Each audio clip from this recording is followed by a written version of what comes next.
Selamat datang di dunia peternakan kelabang yang menarik di Tiongkok.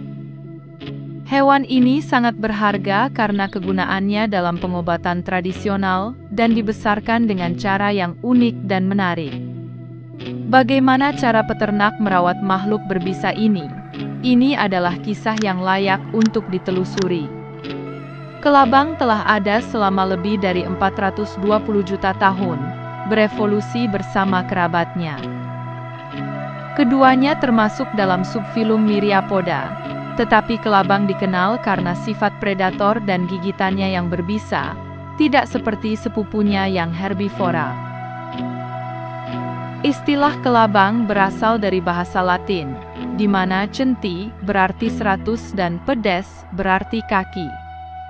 Kelabang rumah, Scutigera coleoptrata, berasal dari Mediterania tetapi sekarang ditemukan di seluruh dunia, seringkali di tempat tinggal manusia.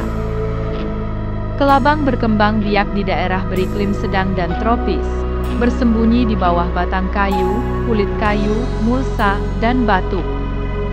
Di musim panas, mereka tinggal di luar ruangan, tersembunyi di tanah atau tanaman, tetapi di musim dingin, mereka mencari kehangatan di dalam ruangan, seringkali masuk melalui area lembab seperti kamar mandi atau saluran pembuangan.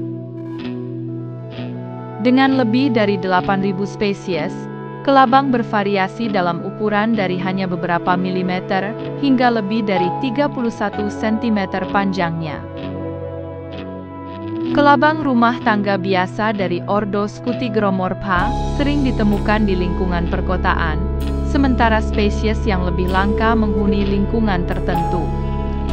Misalnya, kelabang Amazon raksasa, Scolopendra gigantea, dapat tumbuh hingga 1 kaki panjangnya dan memiliki racun yang kuat. Kelabang adalah karnivora, terutama memakan serangga, cacing, dan cacing tanah. Di peternakan kelabang Cina, mereka biasanya diberi makan makanan kaya protein seperti jangkrik, ulat, kecoak, dan cacing tanah. Beberapa peternakan menyediakan daging mentah, seperti ayam atau ikan, untuk membantu memberi makan kelabang mereka. Cara kelabang bereproduksi sangat menarik. Betina bertelur dan membungkusnya untuk menjaganya tetap aman hingga menetas, yang memakan waktu sekitar 1 bulan. Setelah menetas, ia merawat kelabang muda selama beberapa minggu. Peternak kemudian memberi mereka mangsa kecil seperti semut bayi, larva serangga kecil, atau cacing tanah cincang. Kelabang membutuhkan kelembapan untuk tumbuh, jadi peternak menggunakan tempurung kelapa dan sphagnum moss untuk menjaga lingkungan tetap lembab. Bahan-bahan ini membantu menjaga kelembapan, mendorong pertumbuhan yang sehat, dan mencegah jamur.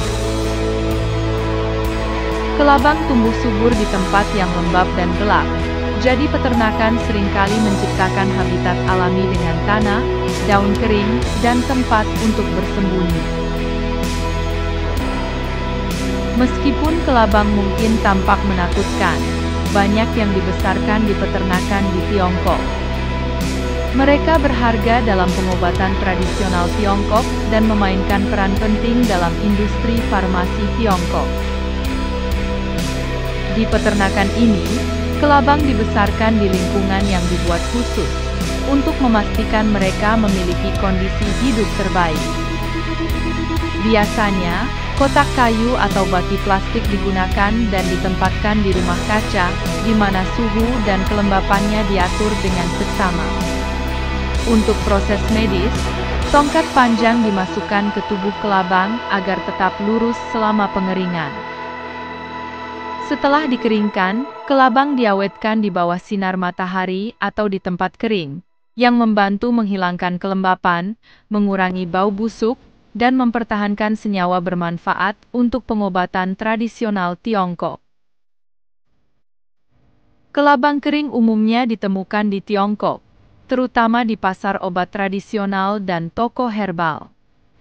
Dalam pengobatan tradisional Tiongkok, Abu dari kelabang yang dibakar dicampur dengan larutan herbal, sering digunakan sebagai teh untuk membantu mengurangi peradangan, menghilangkan rasa sakit, dan mencegah infeksi.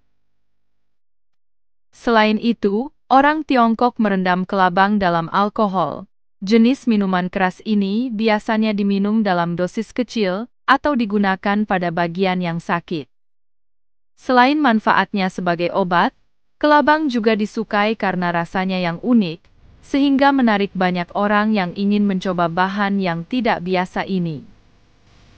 Untuk mengolah kelabang agar siap dimakan, metode seperti menggoreng atau memanggang merupakan metode umum yang meningkatkan rasa dan teksturnya.